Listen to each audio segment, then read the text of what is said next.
গোলামকে যদি আমি ক্ষমতার অধীনে মসনদে অধিষ্ঠিত করি, সে প্রথম জমিনে 4টা কাজ করবে। বলেন কয়টা কাজ? 4টা কাজ করবে। নাম্বার 1, আল্লাযীনা ইম্মাক্কান্নাহুম ফিল আরদ আকামুস সালাতা ওয়া আতাউজ যাকাতা ওয়া আমারু বিল মা'রুফি ওয়া নাহাউ আনিল মুনকার ওয়ালিল্লাহি আকিবাতুল উমুর।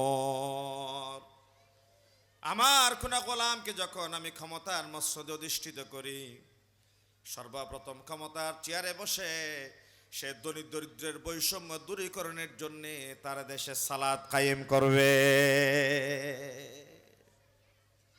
ডিসি সাহেব তিনি যদি তার অফিসে নামাজ কায়েম করেন, এসপি সাহেব তিনি যদি তার পুলিশ প্রশাসনে নামাজ কায়েম করেন, টিউনু সাহেব তিনি যদি তার উপজেলায় নামাজ প্রতিষ্ঠার একটা পরিবেশ তৈরি করেন, ওসি সাহেব তিনি যদি তার থানায় নামাজ ঐক্যবদ্ধতার সাথে আদায় করার একটা সুন্দর পরিবেশ সৃষ্টি করেন, তাহলে ডিসি সাহেব, এসপি সাহেব, টিউনু সাহেব, ওসি সাহেবের নামাজের ধারাবাহিক শৃঙ্খলায় আমার প্রান্তিক পর্যায়ের একজন তৃণমূল পর্যায়ের শ্রমিক তিনিও আজান দিলে মসজিদে না গিয়ে আর ঘরে বসে থাকতে পারে না। ঠিক কিনা বলেন?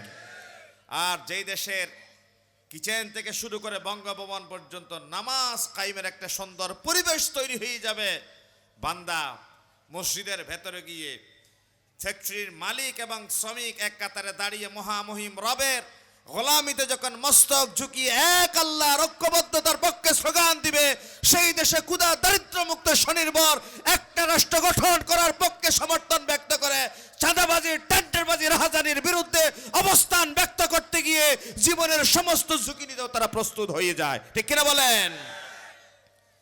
কারণ আল্লাহর জমিনে খোদার দ্বীনের পক্ষে যখন স্লোগান এসে যাবে, বাতিলদের ঘুম হারাম হয়ে যাবে, বাতিলরা যখন মরণ কামড় দেওয়ার জন্য শেষ অপেক্ষা করবে, আল্লাহর দ্বীনের মুজাহিদরা তাদের সমস্ত চ্যালেঞ্জ মোকাবেলা করে আল্লাহর দ্বীনের পক্ষে জীবন দিতে, রক্ত দিতে প্রস্তুত হয়ে যায়। ঠিক কিনা বলেন? আকামুস সালাহ, এই সালাতের ভেতর দিয়ে সে বঙ্গভবন থেকে শুরু করে আমার প্রান্তিক পর্যায় পর্যন্ত একটা সমতার বিধান কায়েম হয়ে যাবে। অসমতা আমার দেশের মধ্যে অনৈক্য বিশৃঙ্খলার কোনো পরিবেশ থাকবে না। তাহলে আল্লাহ কোনো গোলামকে যখন ক্ষমতায় অধিষ্ঠিত করে তখন সে নামাজ কায়েম করে। নাম্বার 2, সে যাকাত উত্তোলন করে এবং বিলি বন্টন করে। তুমি তাকে 5 তলায়, আমি তাকে 22 তলার নিচে, তোমাকে মাবুদ বলিব, এই কথা মিছে। কাজী নজরুল চমৎকার ভাবে বলেছে, সুবহানাল্লাহ বলেন। আর তুখাযু মিন আগনিয়াইহিম ওয়া তুরাদ্দু আলা ফুকারাইহিম, ধনীদের ধন থেকে যাকাত নাও, গরিবদের মাঝে বিলি বন্টন করো। ইসলাম যখন ক্ষমতায় এসে যাবে, নামাজ যদি এই সমাজে প্রতিষ্ঠিত হয়ে যায়, তাহলে আজান দেওয়ার সাথে সাথে দোকানপাট, বাজার, সওদাই খোলা ময়দানে করার কি আর সুযোগ থাকবে? না, সকলেই মিলে ঐক্যবদ্ধভাবে এখন চলে যাবে আল্লাহর ঘর মসজিদে। তুমি ক্ষুধা পেলে দিনে 3 বেলা খাও, আর তুমি একজন মুসলমান হিসেবে তোমার রুহের খোরাক দিতে গিয়ে দিনে 5 বেলা নামাজ আদায় করো। নির্দেশ কার? কথা বলেন না, নির্দেশ কার? যৌবনের তাড়নায় বিয়ের পিড়িতে বসে যাও, তৃষ্ণার্ত হলে পান করো, কিন্তু ভাগ্যের নির্মম পরিহাস, আজান দিলে ইজাত মসজিদে যেতে জানে না। গীতা শিখায়, ঢোল তবলা শিখায়, হারমোনিয়াম শিখায়, কিন্তু পড়া কপালে ইজাত তার উপযুক্ত ছেলে মেয়েকে আল্লাহর দ্বীনের প্রথম তালিম, তরবিয়ত, কোরআনের সঠিক উচ্চারণ শিক্ষা দিতে পারে না। ঠিক কিনা বলেন না? অথচ আল্লাহ রাব্বুল আলামিন কোরআনুল কারীম আপনাকে আমাকে কি চমৎকারভাবে প্রশ্ন করলেন, আফালা ইয়াতাদাব্বারুনাল কোরআন, কেন তুমি কোরআন বুঝো না? আম আলা কুলুবিন আকফালুহা, কেউ কি তোমার সিনায় তালা লাগিয়ে দিয়েছে? তিনি আবার অন্য আয়াতে প্রশ্ন করলেন, আফালা ইয়াতাদাব্বারুনাল কোরআন, হে বনি আদম কি হয়েছে তোমার, কেন তুমি কোরআন বুঝতে চাও না? কেন কোরআনের আন্দোলনে শরীক হতে চাও না? কেন কোরআনের রাজ প্রতিষ্ঠার স্বপ্নে বিভোর হয়ে হন্য হয়ে মাঠে ময়দানে ঝাঁপিয়ে পড়ো না? ওয়ালাউ কানা মিন ইনদি গায়রিল্লাহি লাওয়াজাদু ফীহি ইখতিলাফান কাসীরা। এই কোরআনুল কারীম যদি আমার আল্লাহ ছাড়া পৃথিবীর অন্য কোনো লেখক, গবেষক, বুদ্ধিজীবী, সায়েন্টিস্টের পক্ষ থেকে রচনা করা হতো, তাহলে এই শতাব্দীতে কোরআনের এক ধরনের ব্যাখ্যা করা হতো, পরবর্তী শতাব্দীতে কোরআনের এই শতাব্দীর ব্যাখ্যার সাথে অমিল পাওয়া যেত, লেগে যেত বড় ধরনের বিশৃঙ্খলা। ১৫০০ বছর হয়ে গেল, কত সায়েন্টিস্ট, কত ভাষাভাষী, কত পণ্ডিত পৃথিবীর ইতিহাস থেকে অতীত হয়ে গেল। কোরআনুল কারীম ১৫০০ বছর আগে নাজিল হওয়া আইয়ামে জাহিলিয়তের সেই ছোঁয়ায় জ্ঞান, বিজ্ঞান, প্রযুক্তি, ইনফরমেশন টেকনোলজির এই যুগে কোরআনের এই আইন অচল। নতুন করে কোরআনের এই আইন অ্যামেন্ডমেন্ট করে সংশোধনী আনা দরকার। এই কথা কি কোনো ভাষাভাষী কোনো পণ্ডিত বলতে পেরেছে? না, বলতে পারে নাই, সম্ভব নয়।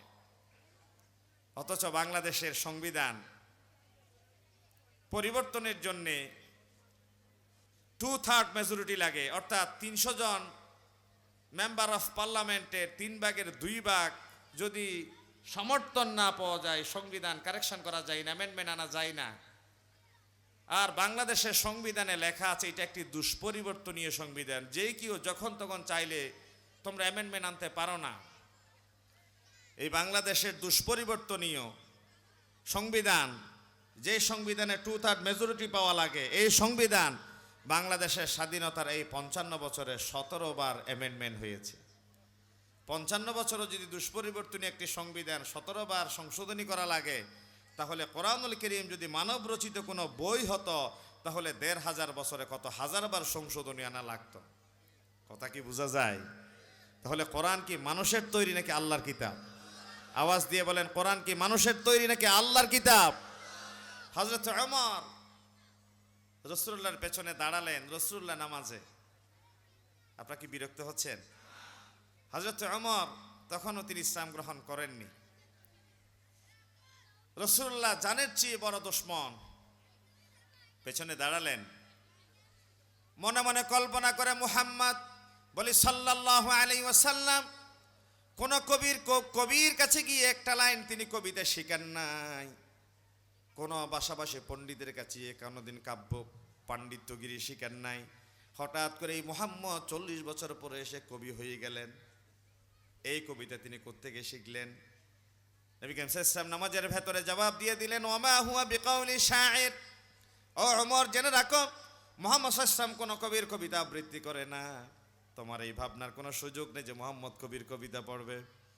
তিনি আশ্চর্য হয়ে গেলেন, বলে যে আমি মনে মনে ভাবলাম মুহাম্মদ কোন কবির কবিতা পড়ে। তিনি জবাব দিয়ে দিলেন, মুহাম্মদ সাল্লাল্লাহু আলাইহি ওয়াসাল্লাম তো কোনো কবির কবিতা পড়ে না। তাহলে কি তিনি অ্যাস্ট্রোলজার হয়ে গেলেন নাকি? তিনি কি গণক হয়ে গেলেন নাকি? আমি পেছনে দাঁড়িয়ে মনে মনে ভাবলাম, আর তিনি তার ভাষায় জবাব জানিয়ে দিলেন। তিনি কি গণক? পরক্ষণে রাসূলুল্লাহ জবাব দিয়ে দিলেন, ওয়ালা বিকাউলি কাহিন। ওমর, তোমার এই কথাও জানা দরকার, মুহাম্মদ সাল্লাল্লাহু আলাইহি ওয়াসাল্লাম কোন গণকের গণনাও তেলাওয়াত করে না। আল্লাহু আকবার। তাহলে কি পড়ে মুহাম্মদ, কি পড়ে জানার দরকার আছে না নাই? মুহাম্মদ সাল্লাল্লাহু আলাইহি ওয়াসাল্লাম কি পড়ে জেনে রাখো। তানজিলুম মির রাব্বিল আলামিন। মহামহিম রব, আকাশ এবং জমিনের একচ্ছত্র অধিপতি আর শাহিমের মালিকের পক্ষ থেকে নাজিল হওয়া হেদায়েতের আখেরি কালাম তিনি তেলাওয়াত করে। নাযালা বিহির রূহুল আমিন আলা কলবিকা লিতাকুনা মিনাল মুযিরিন বিলিসানিন আরাবিয়্যিম মুবিন।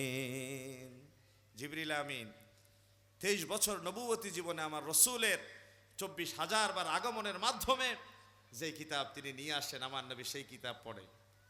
তিনি মনে মনে প্রশ্ন করলেন, এই কিতাবের ভেতরে মুহাম্মদ সাল্লাল্লাহু আলাইহি ওয়াসাল্লামের নিজের কোনো বানানো টুনানো কথা আছে? বলেন না, বানানো টুনানো কথা আছে? আপনারা হ্যাঁ বলেন কিংবা না বলেন, আল্লাহর কোরআন কি বলে শুনেন। ওয়ালাউ তাকাওয়ালা আলাইনা বা'দাল আকাওয়িল।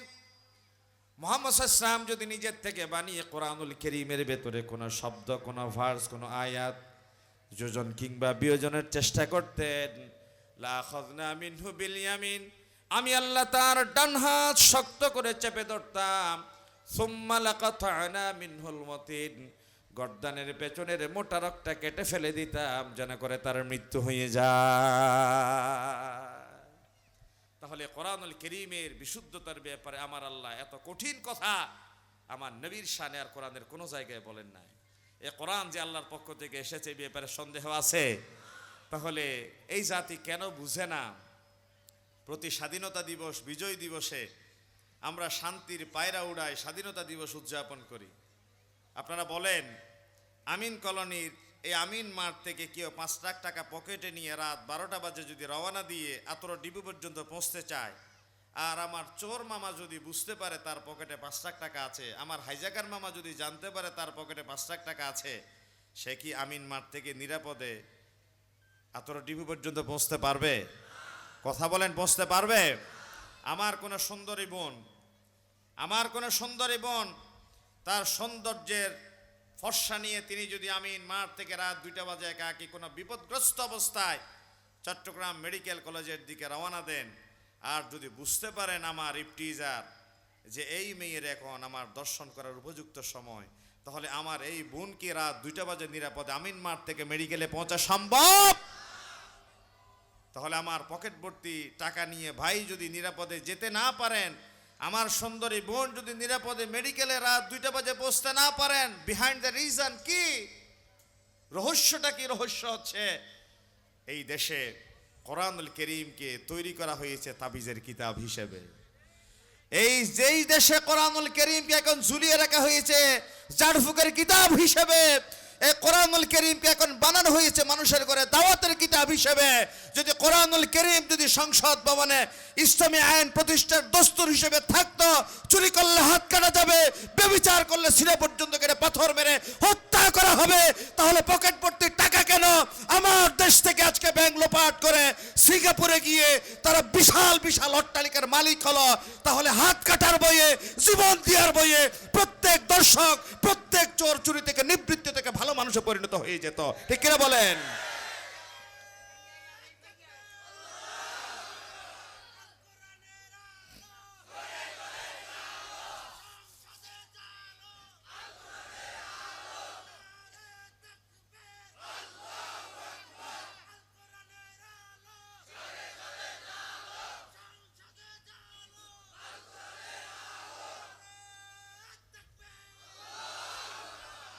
চোররা খুব ভালো করে জানে চুরি করার পরে তারা পার পেয়ে যাবে।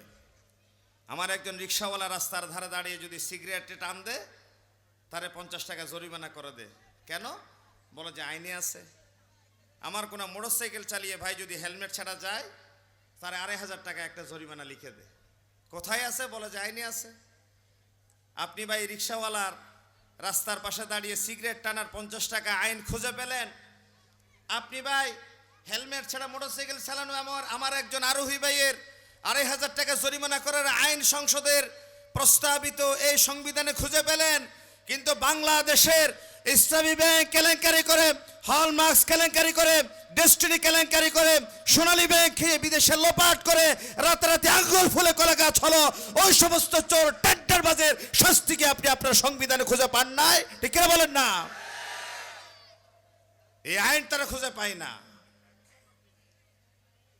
গতকাল জগন্নাথ বিশ্ববিদ্যালয়ের ছাত্র দলের একজন কর্মী এক বাসায় সে টিউশনের জন্য গিয়েছে। ওই ছাত্রী তার শিক্ষককে মনে মনে পছন্দ করত। এই পছন্দ করাকে কেন্দ্র করে তার আগের বয়ফ্রেন্ড তার সাথে যোগাযোগ বিচ্ছিন্ন কেনে রেখেছে, খুঁজে পেয়েছে সে। তার স্যারের প্রেমে ওই মেয়েটা হাবুডুবু কাচ্ছে। স্যারকে তার প্রেমের প্রতিবন্ধক মনে করে আমার নিরপরাধ নিরীহ একটা ছেলে, সে গিয়েছে পেটের দায়ে টিউশনে 2টা টাকা রোজগার করতে। তার নিতর দেহ রক্তাক্ত অবস্থায় সিঁড়িতে পড়ে থাকতে এই জাতি দেখেছে।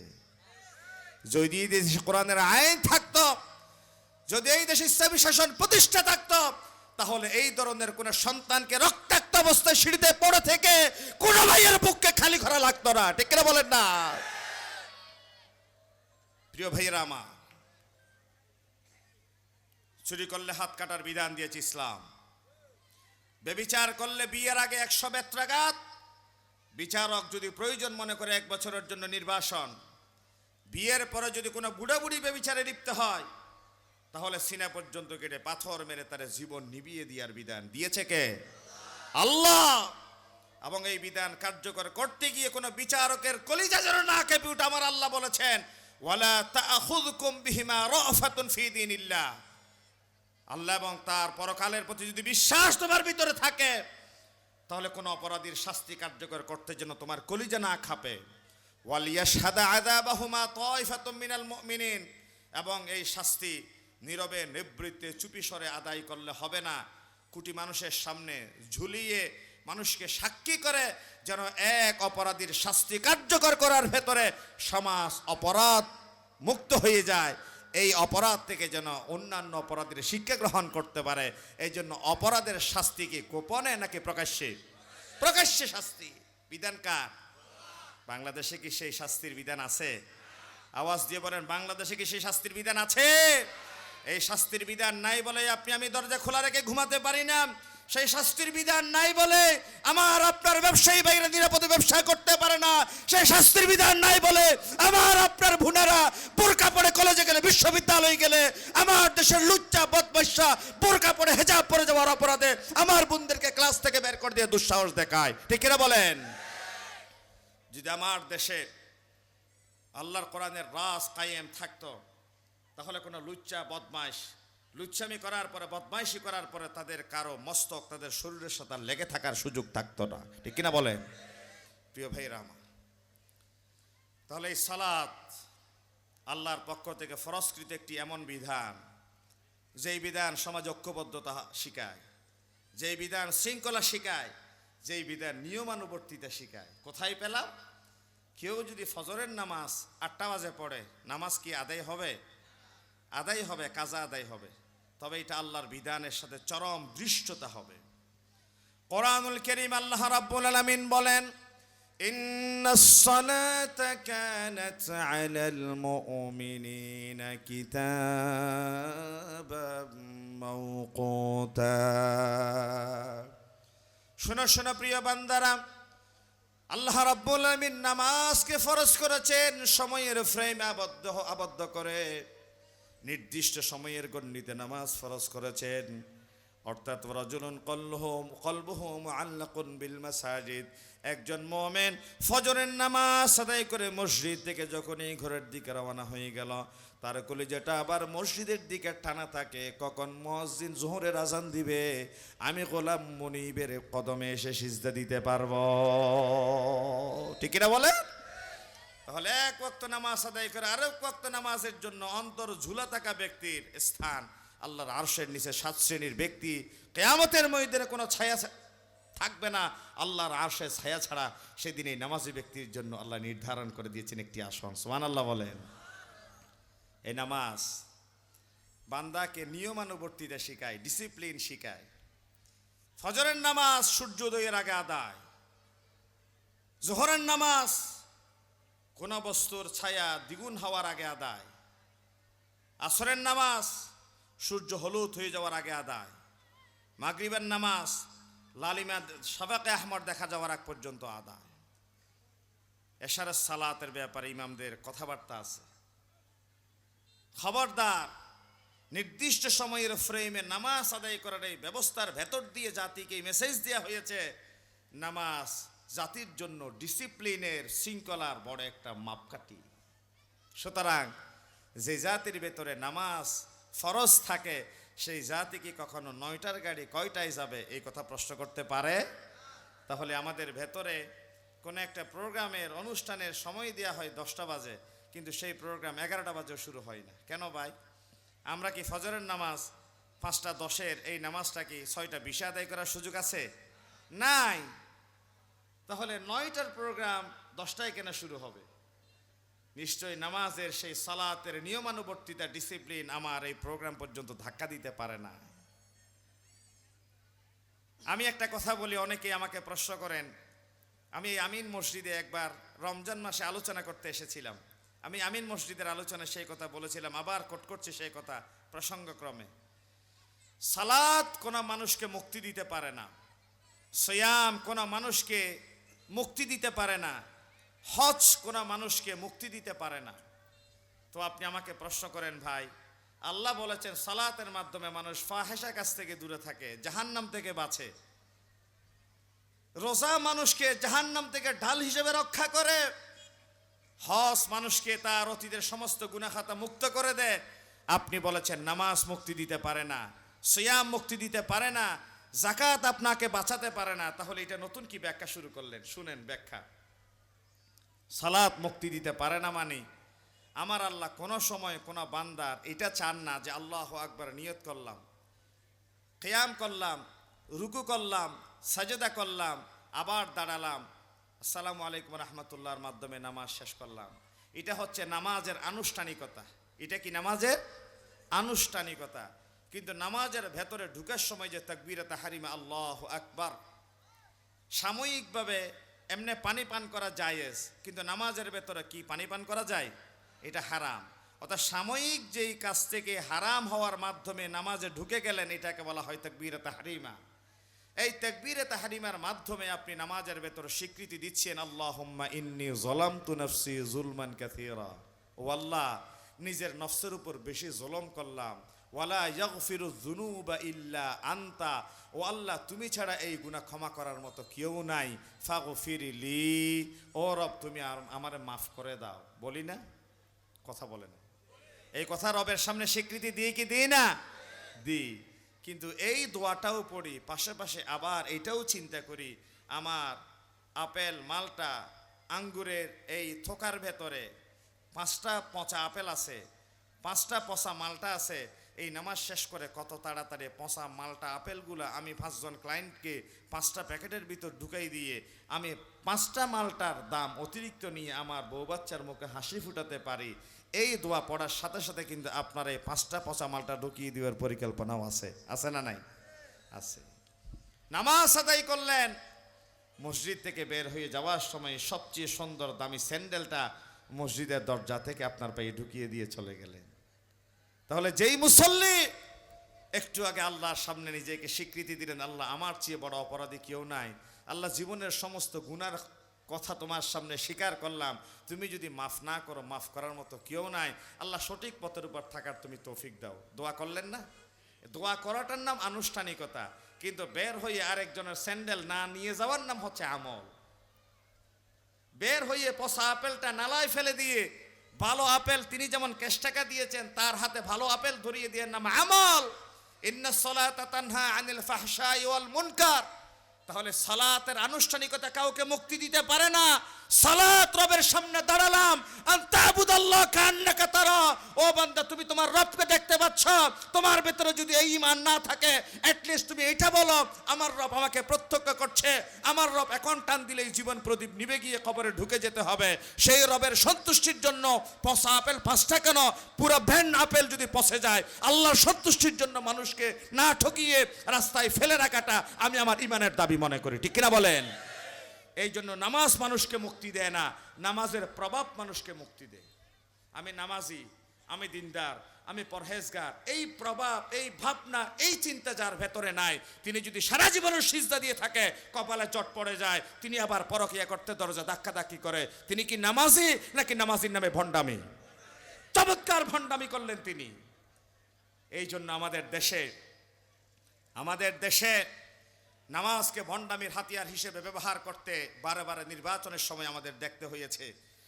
দেখবেন প্রত্যেক নির্বাচনের আগে আমার দেশের সমস্ত পদের নির্বাচনের প্রার্থীরা মাথায় টুপি, গায়ে পাঞ্জাবি দিয়ে একটা ছবি পোস্টার হিসেবে ছাপায়।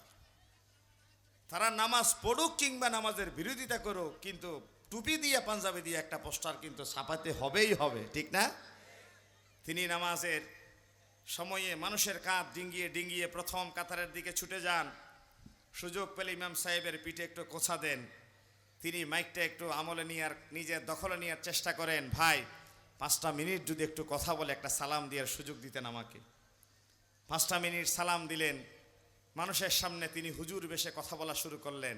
মানুষকে তিনি দেখালেন, ফিনফিনে পাতলা একটা পাঞ্জাবি পরলেন, একটা সেন্টু গেঞ্জি গায়ে দিলেন, যেন করে নব দুলহান এখন বিয়ের পিড়ি থেকে উঠে এসে মাত্র মসজিদে আল্লাহর শুকর আদায় করতে এসেছে। এত চমৎকার সুসাজে সজ্জিত হয়ে তিনি মসজিদে প্রবেশ করলেন। তিনি মানুষের সামনে হাত নাড়লেন আর মানুষকে দেখালেন, ভাই আমি নামাজি, আমার মাথায় টুপি, গায়ে পাঞ্জাবি পরে একটা পোস্টার তোমাদের মসজিদের সামনে সাঁটানো আছে, তার মানে মাথায় টুপি যারা দেয়, গায়ে পাঞ্জাবি যারা পরে, তারা অন্তত চাঁদাবাজি টেন্ডারবাজি করে না। এই দৃশ্য দেখায় যখন মানুষের আমানত ভোটটা রাতের আঁধারে দিনের আলোতে ছিনিয়ে নিতে পারে, সেই সমাজে টুপি দাড়ি পাঞ্জাবিকে ব্যবহার করে সবচেয়ে বেশি চাঁদাবাজ, সবচেয়ে বেশি লুটেরা, সবচেয়ে বেশি এই দেশের জন্য সম্পদ বিদেশে পাচারকারীদের কাতারে সামিল হয়ে যায়। ঠিক কিনা বলেন?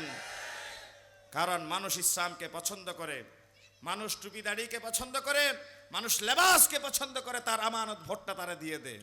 আর এই আমানত যখন তার দখলে নিয়ে নিল, এখন মানুষ শেষ জিম্মি করে বলে, ছাগল তো পাতা খোঁজে, ছাগল তো পাতার গোলাম, আমি টাকা ছিটবো আর ভোট কিনবো, বলে না?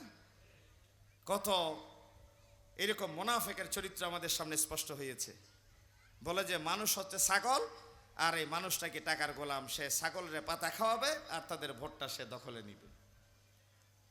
প্রিয় ভাইরা আমার, রোজা রাখলেন সকাল থেকে সন্ধ্যা পর্যন্ত, সকালেও খেয়েছেন ভোরে, ইফতারিতেও খাবেন 10 আইটেম দিয়ে, সেহরির সময় খেয়েছেন, আবার ইফতারির সময়ও খাবেন, শুধু দুপুর একবেলা আপনি একটু দেরি করে খাচ্ছেন সন্ধ্যার সময়।